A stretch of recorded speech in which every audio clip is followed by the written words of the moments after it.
So now we've really solved the need from sales for an activity management solution. Let's go back to our backlog and take a look at what some of the other requests might entail.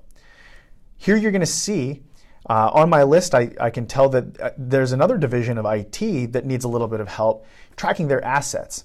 And in this request, I've got a brief description of what's going on, but no supporting document to help give us that context we had with the sales activities spreadsheet. So in order to proceed through this scenario, important to really get a good understanding of the requirements from the description, but it may even be helpful to follow up with the person submitting the requirement in order to start modeling out the process that you're trying to create, the workflow that you're trying to create, and then using that to help determine the schema of the application itself. And doing that, is something that I think is a really important part of any application build. This is kind of a very separate way to start building applications than the import from spreadsheet, but can really lead to some robust workflow and really complex processes being mapped very intuitively.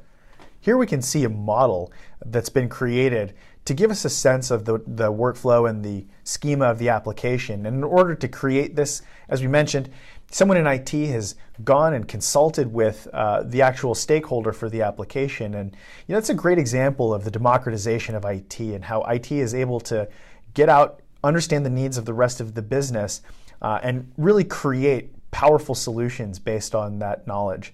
And the great thing about QuickBase, we've seen how flexible it is and how customizable it is.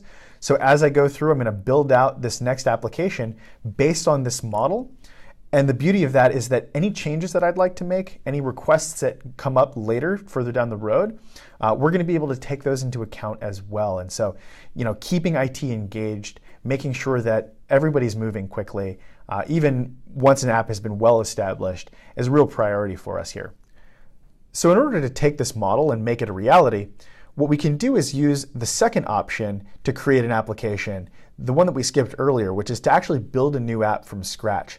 And the great thing about this is that I can literally translate the diagram that I've put together, whether it was on a whiteboard, a piece of paper, or as you can see here, I can take that and I can plug it right into this wizard where I can say, hey, I know that we need our departments table, our employees table.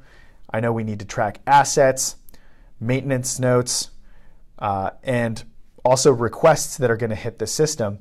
And here's also where I can start to add the lines that are connecting those tables, or in this case, the relationships that is connecting all those tables. So I can basically mimic my drawing, make sure that I've added any attributes that I need to consider here, and hit create.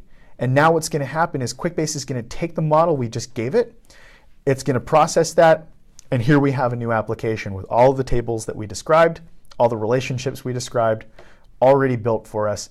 In this case, we don't have any data to start ourselves off with, but we do have the entire schema for the application built out, no testing, no scripting, no code required.